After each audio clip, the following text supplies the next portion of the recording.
جناب مولانا مفتی ڈاکٹر خلیل احمد اعظمی صاحب سے درخواست کروں گا کہ وہ مختصر سے کچھ گراں قدر نصائح سے ہم سب کو مستفید فرمائیں۔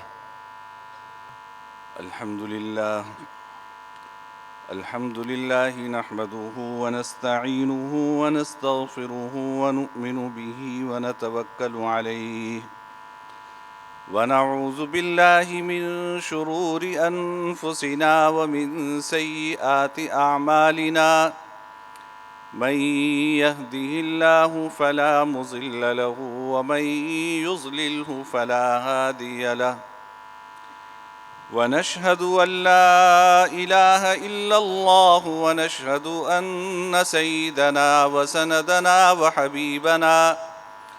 وحبيبنا ومولانا محمدا عبده ورسوله صلى الله تعالى عليه وعلى آله وصحبه أجمعين. أما بعد فأعوذ بالله من الشيطان الرجيم. بسم الله الرحمن الرحيم. ربنا وابعث فيهم رسولا منهم يتلو عليهم آياتك ويعلمهم الكتاب والحكمة ويزكيهم إنك أنت العزيز الحكيم. صدق الله العظيم. برادران عزیز، بزرگان محترم، میں نے سورہ بقرہ کی آیت آپ حضرات کے سامنے تلاوت کی ہے۔ اس آیت میں اللہ تعالیٰ نے جناب نبی کریم سرور دو عالم صلی اللہ علیہ وسلم کے مقاصد بعثت بیان فرمائے، یعنی اللہ تعالیٰ نے حضور صلی اللہ علیہ وسلم کو اس دنیا میں کیوں بھیجا اور آپ کی آمد کا مقصد کیا تھا۔ دیکھیے، کوئی بھی ملازم کہیں رکھا جاتا ہے یا آپ کسی کو کہیں اپنا نمائندہ بنا کر بھیجتے ہیں تو اس کو جو کام کرنا ہوتا ہے پہلے دن وہ طے کیا جاتا ہے، جس کو جاب ڈسکرپشن کہتے ہیں، کہ پہلے دن اس کو بتایا جاتا ہے کہ جی آپ کی یہ ذمہ داریاں ہیں، آپ کو یہ سارے کام کرنے ہیں۔ آپ کسی کو کہیں بھیجتے ہیں کسی کام سے تو اس کو پہلے بتاتے ہیں کہ آپ کو میں اس مقصد کے لیے بھیج رہا ہوں، پہلے سے یہ طے کیا جاتا ہے۔ اللہ تعالیٰ نے حبیب خدا جناب نبی کریم سرور دو عالم صلی اللہ علیہ وسلم کو اس دنیا میں بھیجا تو آپ کی آمد کے 4 مقاصد اللہ تعالیٰ نے قرآن کریم میں سورہ بقرہ میں بھی بیان فرمائے، سورہ نساء میں بھی بیان فرمائے، اور بلکہ سورہ آل عمران میں اور سورہ جمعہ میں، ان تینوں جگہوں پر آپ کے مقاصد بعثت اللہ تعالیٰ نے بیان فرمائے۔ پہلا مقصد جناب نبی کریم صلی اللہ علیہ وسلم کی آمد کا یہ بیان فرمایا کہ ہم نے آپ کو جو قرآن کی شکل میں نعمت عظمیٰ عطا فرمائی ہے، آپ کی پہلی ذمہ داری یہ ہے کہ آپ اس کی تلاوت کریں۔ یتلو علیہم آیاتی، آپ اس کی آیات کی تلاوت کریں، یعنی قرآن کریم امت کو پڑھنا سکھائیں کہ اس کی تلاوت کیسے کی جائے گی، اس کو پڑھا کیسے جائے گا۔ دوسرا کام جناب نبی کریم صلی اللہ علیہ وسلم کا بیان فرمایا، یتلو علیہم آیاتی ویزکیہم ویعلمہم الکتاب والحکمہ، اور ایک جگہ ہے ویعلمہم الکتاب والحکمۃ ویزکیہم۔ دوسرا مقصد حضور کی آمد کا بیان فرمایا کہ آپ ان کو قرآن کریم کی تعلیم دیں، ویعلمہم الکتاب، آپ ان کو قرآن کریم کی تعلیم دیں، یعنی قرآن کریم کے الفاظ کا مطلب اور مفہوم کیا ہے، امت کو اس کا مطلب اور مفہوم بتائیں تاکہ وہ یہ سمجھیں کہ یہ قرآن کریم ہم سے کیا چاہتا ہے اور ہم سے کیا کہہ رہا ہے۔ تیسری بات، تیسرا مقصد بیان فرمایا الحکمہ، کہ آپ ان کو حکمت کی تعلیم دیں۔ اللہ تعالیٰ نے جو نور نبوت کی وجہ سے اور آپ کو خداداد بصیرت کی وجہ سے جو علوم عطا فرمائے ہیں، اور جن علوم کا القاء اللہ تعالیٰ کی جانب سے آپ کے قلب اطہر پر کیا جاتا ہے، آپ ان علوم کو امت کے سامنے بیان فرمائیں۔ یہ تیسرا مقصد ہے۔ اور چوتھا مقصد قرآن کریم نے بیان فرمایا وَيُزَكِّيهِمْ، کہ ان کا تزکیہ کیجئے۔ ان کا تزکیہ کرنے کا کیا مطلب ہے؟ کہ آپ نبوت کی فیکٹری اور کارخانے میں ایسا سانچہ لگائیے کہ جس سے ڈھل کر انسان باہر نکلیں، ان انسانوں کو انسان بنائیے۔ یہ جناب نبی کریم صلی اللہ علیہ وسلم کی آمد کا چوتھا مقصد ہے۔ انسان بنانے کا مطلب یہ بھئی، حضور کے مخاطب اس وقت جو لوگ تھے اور آج جو قرآن کریم کے مخاطب ہیں، کہنے کو تو سارے ہی انسان ہیں، لیکن ہم وہ انسان نہیں ہیں جو باری تعالیٰ کو مطلوب ہیں، جو اللہ تعالیٰ کو جن انسانوں کی ضرورت ہے وہ انسان ہم نہیں ہیں۔ اللہ ہمیں بنا دے وہ انسان صحابہ کرام رضوان اللہ تعالیٰ علیہم اجمعین تھے، کہ جناب نبی کریم صلی اللہ علیہ وسلم کی اس انسان سازی کی فیکٹری سے وہ انسان بن کر نکلے تھے۔ انہوں نے حضرات تابعین کے اندر یہ وصف منتقل کیا، انہوں نے تبع تابعین میں یہ وصف منتقل کیا۔ یہ انسان سازی کا کام تزکیہ کہلاتا ہے۔ اس کو میں آسان الفاظ میں تعبیر کروں تو میں یوں کہہ سکتا ہوں کہ دیکھیے، کچھ ہماری جسمانی بیماریاں ہوتی ہیں، مثلا آپ کو بخار ہو گیا، آپ کو نزلہ ہو گیا، کھانسی ہو گئی، یہ جسمانی بیماریاں ہیں۔ یہ بیماریاں انسان کو لاحق ہوتی ہیں تو انسان کا جسم کمزور ہوتا ہے، انسان کا جسم کمزور ہوتا ہے، انسان کو تکلیفیں ہوتی ہیں ان بیماریوں کی وجہ سے۔ اسی طرح کچھ بیماریاں وہ ہیں جن کا تعلق ہمارے دل سے ہے۔ ہمارے دل میں وہ بیماریاں جب ہوتی ہیں تو اس سے ہمارا دل کمزور ہوتا ہے۔ مثلا تکبر کی بیماری، اس کا تعلق میرے جسم سے نہیں ہے، اس کا تعلق میرے دل سے ہے، کہ میں دل میں اپنے آپ کو دوسروں سے بڑھ کر سمجھوں اور دوسروں کو اپنے سے حقیر سمجھوں، تو یہ بات، اس کا تعلق دل سے ہے۔ جب انسان کے دل میں یہ تکبر ہوتا ہے تو اس کے اعضاء، اس کے اعمال، اس کے حرکات سے اس کا اثر ظاہر ہوتا ہے۔ یعنی انسان کا رویہ حقیقت میں اس کے دل کا عکاس ہوتا ہے، اس کے دل کی جو کیفیت ہے وہ اس کے رویوں سے ظاہر ہوتی ہے۔ تو تکبر کا تعلق انسان کے دل سے ہے، کہ وہ دل میں اپنے آپ کو دوسروں سے بڑھ کر سمجھ رہا ہے، دوسروں کو اپنے سے حقیر سمجھ رہا ہے، تو یہ دل کی بیماری ہے۔ بزدلی یہ دل کی بیماری ہے، کنجوسی یہ دل کی بیماری ہے، غیر اللہ، ریا، غیر اللہ کو اللہ تعالیٰ کے ساتھ نعوذ باللہ شریک کرنا یا اللہ تعالیٰ کے اوصاف غیر اللہ کے لیے ثابت کرنا، یہ انسان کے دل کی بیماری ہے۔ تو جب یہ بیماریاں انسان کے دل میں ہوتی ہیں تو اس سے انسان کی روح بیمار ہوتی ہے، انسان کی روح بیمار ہوتی ہے۔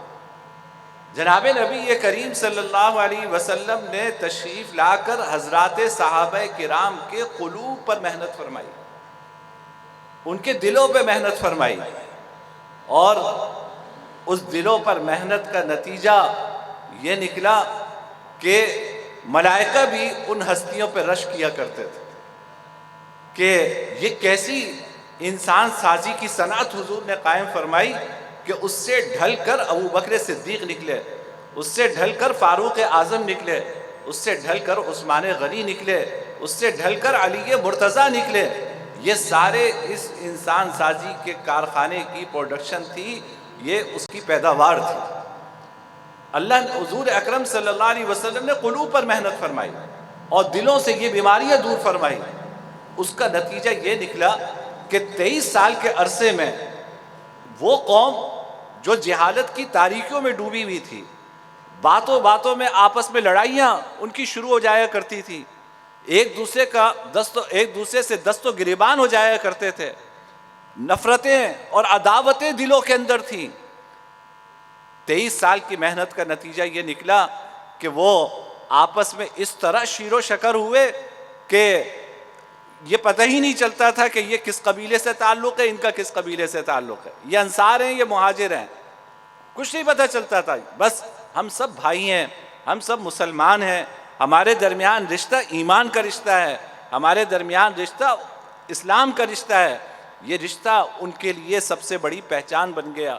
در حقیقت یہ جناب نبی کریم سرور دو عالم صلی اللہ علیہ وسلم کی محنت کا نتیجہ تھا، اس کو تزکیہ کہا جاتا ہے۔ تو آپ صلی اللہ علیہ وسلم کی بعثت کے 4 مقاصد قرآن کریم نے بیان فرمائے۔ تعلیم کتاب یعنی تلاوت کتاب، قرآن کریم کی تلاوت، تعلیم کتاب، قرآن کریم کے مفہوم لوگوں کو سمجھانا، قرآن کریم کا مطلب لوگوں کو سمجھانا۔ نمبر 3 تعلیم حکمت، ان کو حکمت کی باتیں سکھانا، اور نمبر 4 تزکیہ، کہ ان کا تزکیہ کرنا۔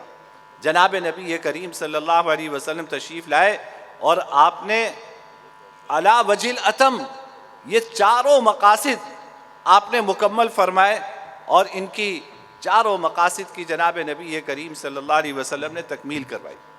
23 سال کے عرصے میں صحابہ قرآن کریم نازل ہوتا تھا، جناب نبی کریم صلی اللہ علیہ وسلم حضرات صحابہ کرام کو لکھواتے تھے، وہ اس کو یاد کرتے تھے۔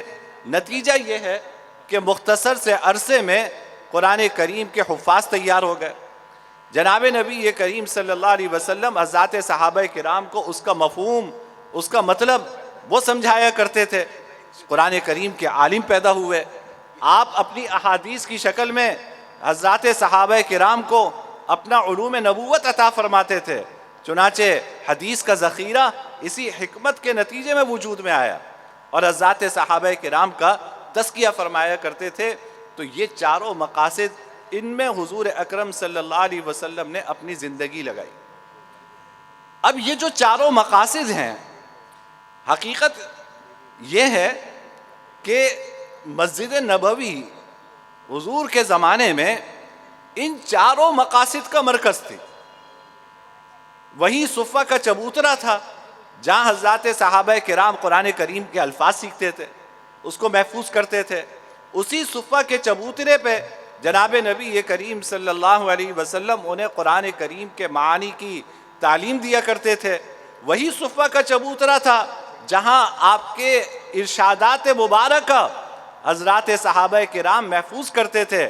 حضرت ابو ہریرہ رضی اللہ تعالی عنہ، جن سے حدیث کا سب سے بڑا ذخیرہ ہمارے پاس پہنچا ہے، یہ اسی صفہ کے چبوترے کے طالب علم تھے، اور ان فرماتے ہیں کہ میری زندگی کا مقصد ہی بس یہ تھا کہ قرآن کریم، جناب نبی کریم صلی اللہ علیہ وسلم کے دہن مبارک سے جو کلمہ نکلے، جو الفاظ نکلیں، میں بس اس کو کسی طرح محفوظ کر لوں۔ چنانچہ احادیث جو ہم تک پہنچی ہیں، اس کا بہت بڑا ذخیرہ حضرت ابو ہریرہ نے محفوظ کر کے امت تک پہنچایا۔ تو یہی صفہ کا چبوترا تھا جہاں یہ کام ہوتا تھا، یہی مسجد نبوی تھی جہاں تزکیہ ہوتا تھا، تزکیے کا کام ہوتا تھا۔ یہ سارے کام مسجد نبوی میں ہوتے تھے۔ اور جب اللہ تعالیٰ نے پوری دنیا میں اسلام پھیلایا اور چپے چپے پر اسلامی تعلیمات پہنچیں، تو اسی صفہ کے چبوترے اور صفہ کی مدرسے کی شاخیں پوری دنیا میں پھیلی۔ یہ جو آپ مدارس دیکھ رہے ہیں، حقیقت یہ ہے کہ یہ مدارس حضور کے صفہ کے مدرسے کی شاخیں ہیں۔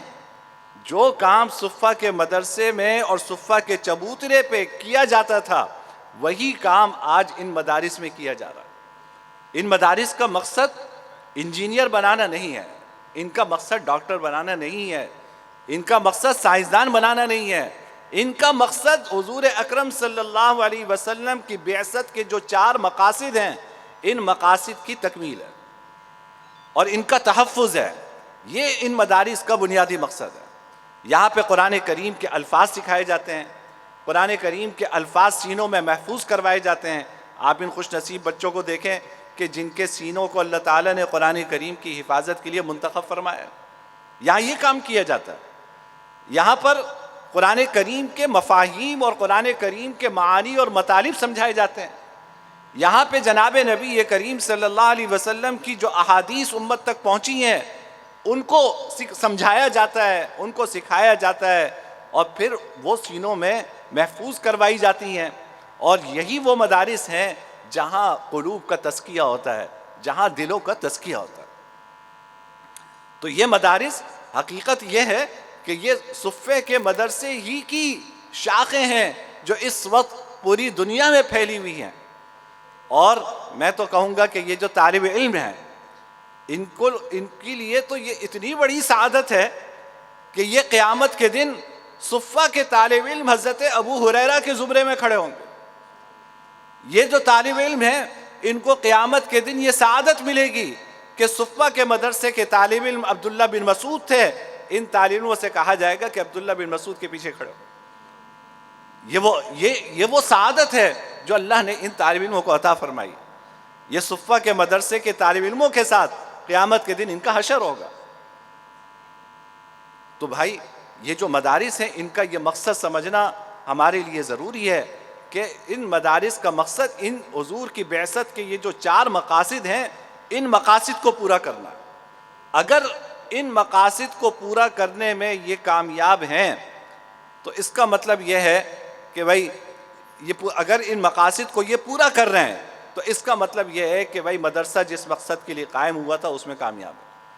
اگر یہ ان مقاصد کو پورا نہیں کر رہے تو پھر فکر کی بات ہے، سوچنے کی بات ہے کہ ہم کامیابی کی طرف نہیں جا رہے، ہم ناکامی کی طرف جا رہے ہیں۔ اب ضروری نہیں ہے کہ ہر مدرسہ یہ چاروں کام کرے،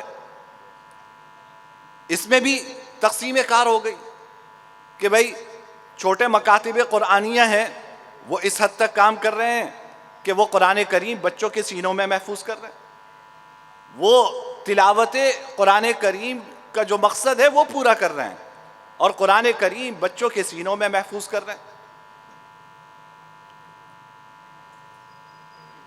میرے استاذ محترم حضرت مولانا مفتی زبیر اشرف عثمانی صاحب تشریف لے آئے ہیں۔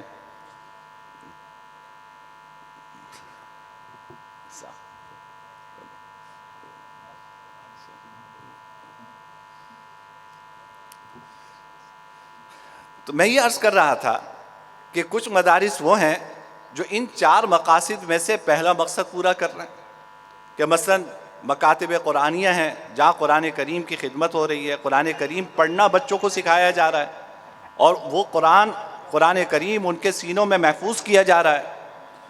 کچھ مدارس وہ ہیں کہ جو اس سے آگے بڑھ کر صرف الفاظ ہی نہیں سکھا رہے، قرآن کریم کا مطلب، قرآن کریم کا ترجمہ، اس کے مفاہیم، اس کے معانی وہ بھی سکھا رہے ہیں۔ کچھ جامعات کے درجے کے مدارس ہیں کہ جہاں قرآن کریم کے الفاظ بھی سکھائے جا رہے ہیں، اس کے معانی بھی سکھائے جا رہے ہیں اور جناب نبی کریم صلی اللہ علیہ وسلم کی احادیث بھی پڑھائی جا رہی ہے۔ اور چوتھا مقصد جو تزکیہ کا ہے، الحمدللہ ہمارے مدارس میں ایسے اہل اللہ بھی ہیں جو تزکیہ قلب کا کام بھی کر رہے ہیں، مستقل خانقاہیں بھی ہیں جہاں اس تزکیہ کا کام ہو رہا ہے، اور مدارس میں بھی ایسے اہل اللہ ہیں کہ ان کی صحبت میں رہ کر وہ تزکیہ کا کام بھی ہو رہا ہے۔ تو یہ چاروں مقاصد ہیں۔ آپ کو اگر کسی بھی مدرسے کو پرکھنا ہو تو پرکھنے کا طریقہ یہ نہیں ہے کہ آپ یہ پوچھیں کہ تمہارے یہاں سے میٹرک سے کتنے بچے نکلے، تمہارے یہاں سے گریجویشن کر کے کتنے بچے نکلے۔ اس کو پرکھنے کا یہ طریقہ نہیں ہے کہ آپ یہ پوچھیں کہ کتنے سائنسدان نکلے، کتنے انجینئر نکلے۔ آپ اگر کسی بھی مدرسے کی کارکردگی جانچنا چاہتے ہیں تو ان 4 باتوں کی روشنی میں جانچیے کہ یہ بتاؤ کہ تمہارے یہاں سے قرآن کریم سینوں میں محفوظ کر کے کتنے بچے نکلے، تمہارے یہاں سے علماء کتنے نکلے جنہوں نے قرآن کریم کے معانی اور مطالب سمجھے اور احادیث طیبہ کا علم حاصل کیا۔ یہ بتاؤ کہ ان علماء کی تربیت کیسی ہوئی، ان کا تزکیہ ہوا یا نہیں ہوا؟ یہ وہ چیزیں ہیں جن کی بنیاد پہ مدارس کو جانچنا چاہیے۔ اور بھائی میں اپنی گفتگو بس ختم کروں گا، آخری گزارش آپ کے سامنے عرض کروں گا کہ دیکھیے یہ جو مدرسے کے طلبہ ہیں، کوئی قرآن کریم کے الفاظ سیکھنے میں لگا ہوا ہے، کوئی قرآن کریم کے معنی سیکھنے میں لگا ہوا ہے، قیامت کے دن کم سے کم حضور اقدس سرور دو عالم صلی اللہ علیہ وسلم کے سامنے جب یہ پیش ہوں گے تو کم سے کم یہ تو کہہ سکیں گے نا کہ یا رسول اللہ، آپ جس دین کو لے کر آئے تھے، آپ کی بعثت کے جو 4 مقاصد تھے، میں ان میں سے فلاں کام میں لگا ہوا تھا۔ یہ تو یہ بات کر سکیں گے، لیکن میں اپنے ان دوستوں سے یہ عرض کرنا چاہ رہا ہوں جن کا مدرسے سے تعلق نہیں ہے، آپ یہ سوچئے کہ آپ حضور کو کیا جواب دیں گے؟ اگر حضور پوچھے کہ تم نے دنیا میں کیا کیا، میں جو دین لے کر آیا تھا اور میری بعثت کے جو 4 مقاصد تھے، تم یہ بتاؤ کہ تم نے ان مقاصد بعثت میں کیا حصہ لیا؟ یہ ہمیں اس سوال کا جواب سوچنا ہوگا۔ میں اپنے دوستوں سے کہتا ہوں کہ بھائی اللہ نے آپ کو 4 بچے عطا فرمائے، ایک بچہ حضور کے کام کے لیے وقف کر دو۔ آپ کی 4 بیٹے ہیں آپ کے، چلو آپ کاروبار کرتے ہو، 3 بچوں کو آپ نے کاروبار میں لگایا، ایک بچہ تو دین کے لیے وقف کر دو، جو دین سیکھے، دین پڑھے، دین کا پیغام آگے پہنچائے، دین کی دعوت اور نشر و اشاعت کا کام کرے۔ ایک بچہ تو آپ اس کے لیے مختص کر دیں، کم سے کم حضور کے سامنے جا کے یہ تو کہہ سکتے ہیں کہ یا رسول اللہ میں نے اپنا ایک لخت جگر آپ کے کام کے لیے پیش کیا تھا۔ اپنی اولاد دیں دین کے کام کے لیے۔ اور یہ نہیں کہ اب مسئلہ یہ ہوتا ہے کہ جب 4 بھائی ہیں، 3 کو آپ نے تجارت میں لگا دیا، ایک کو دین کے لیے وقف کر دیا، تو اب یہ بیچارہ نکو بن گیا، پڑھ لکھ کے عالم بن گیا۔ اب تینوں بھائیوں کا معیار زندگی کچھ اور ہے، یہ بیچارہ عالم بنا، اس نے کمانے کا راستہ اختیار نہیں کیا، تو اس کا معیار زندگی بالکل کمزور ہو گیا۔ یہ آپ کی ذمہ داری ہے کہ جو معیار زندگی آپ اپنے ان 3 بچوں کو دے رہے ہیں، اس کے لیے بھی ایسا انتظام کیجئے کہ اس کو وہی معیار زندگی ملے، اس کو یہ احساس نہ ہو کہ دین کی تعلیم حاصل کرنے میں گیا تھا تو آج میرے بھائیوں کے پاس گاڑیاں ہیں، میرے بھائیوں کے پاس بنگلے ہیں، سب کچھ ہے، اور میرے پاس تو کچھ بھی نہیں ہے۔ اب وہ اس سے ملتے ہوئے ہچکچا رہے ہیں، یہ ان سے ملتے ہوئے شرما رہا ہے۔ اگرچہ اس کو شرمانا نہیں چاہیے، وجہ یہ کہ جو دین کی دولت اس کے پاس ہے وہ ان کے پاس نہیں ہے، لیکن یہ آپ کی ذمہ داری ہے کہ آپ ایسے حالات پیدا کیجئے، ایسے اسباب اختیار کیجئے کہ یہ جو بچہ حافظ بنا ہے، قاری بنا ہے، عالم بنا ہے، اس کو کسی کمی کا احساس نہ ہونے پائے۔ تب جا کے آپ حضور اکرم سرور دو عالم صلی اللہ علیہ وسلم کے سامنے یہ کہہ سکیں گے کہ یا رسول اللہ، آپ کے مقاصد بعثت میں نے بھی تھوڑا سا حصہ لیا، شاید کہ یہی حصہ لینا ہماری مغفرت کا باعث بن جائے، شاید کہ اسی حصہ لینے کی وجہ سے ہمیں حضور کے ہاتھوں آب کوثر نصیب ہو جائے۔ اور اگر فرض کیجئے چلیں بچے بھی سارے اب پڑھ لکھ گئے، اب کوئی ایسا بچہ نہیں ہے کہ جس کو دین کی تعلیم کے لیے وقف کریں، تو بھائی پھر اپنے مال کے ذریعے ان مدارس کی خدمت کیجئے۔ اپنی اولاد نہیں دے سکے تو اپنے مال کے ذریعے ان مدارس کی خدمت کیجئے۔ آپ یہ دیکھیے، یہ جتنے ہمارے مدارس ہیں، ہمارے بڑوں نے یہ فیصلہ کیا ہے، دارالعلوم دیوبند قائم ہوا، وہاں سے یہ سلسلہ چلا آ رہا ہے کہ ہم مدارس میں دینی تعلیم فیس لے کر نہیں دیں گے، حتی الامکان نہیں لیں گے۔ ہماری یہ کوشش ہوگی کہ غریب کا بچہ بھی انہی مدرسے میں پڑھے، جہاں غریب کا بچہ پڑھ رہا ہے امیر کا بچہ بھی وہاں پڑھے، جہاں امیر کا بچہ رہ رہا ہے وہاں غریب کا بچہ بھی رہے۔ کوئی غریب کا بچہ دینی تعلیم سے اس وجہ سے محروم نہ رہے کہ جی اس کے باپ کے پاس پیسے نہیں۔ سب کو تعلیم ملنی چاہیے۔ اب ظاہر ہے جب آپ فیس نہیں لیں گے تو مدارس کیسے چلیں گے؟ یہ مدارس میرے اور آپ کے تعاون سے چلیں گے۔ ہم اپنی اولاد نہیں دے پا رہے تو کم سے کم یہ تو کریں کہ ان مدارس کے ساتھ تعاون کریں۔ تعاون کرنے کے نتیجے میں کم سے کم ہم حضور کی بارگاہ میں سرخرو ہو سکیں گے کہ یا رسول اللہ میں نے اتنا تو حصہ لیا ہے، شاید کہ یہی حصہ لینا ہمارے لیے نجات کا ذریعہ بن جائے۔ تو بھائی خلاصہ میری گفتگو کا یہ ہے کہ جناب نبی کریم صلی اللہ علیہ وسلم کی بعثت کے مقاصد جو قرآن کریم میں بیان فرمائے وہ 4 ہیں۔ نمبر 1 قرآن کریم کی تلاوت، نمبر 2 قرآن کریم کے مفاہیم کی تعلیم، نمبر 3 حکمت کی تعلیم یعنی احادیث طیبہ، نمبر 4 تزکیہ۔ اب جو مدارس میں بچے پڑھ رہے ہیں الحمدللہ وہ ان 4 مقاصد میں سے کسی نہ کسی مقصد میں لگے ہوئے ہیں، اور جو مدرسے میں نہیں آ سکے تو بھائی اس کے لیے راستہ یہ ہے کہ اپنے بچوں کو مدرسے کی، اپنے کسی ایک بچے کو آپ ان مقاصد بعثت کی خدمت کے لیے وقف فرما دیں، اور اگر یہ بھی نہیں کر سکتے تو کم سے کم ان مدارس کے ساتھ ہمارا تعاون ہو، ہم ان کے لیے دعا کریں، اپنا جان مال ان کے لیے لگائیں تاکہ ہم قیامت کے دن حضور کے سامنے سرخرو ہو سکیں۔ اللہ تعالیٰ مجھے اور آپ کو ان تمام باتوں پر عمل کرنے کی توفیق عطا فرمائے۔ وآخر دعوانا الحمدللہ رب العالمین۔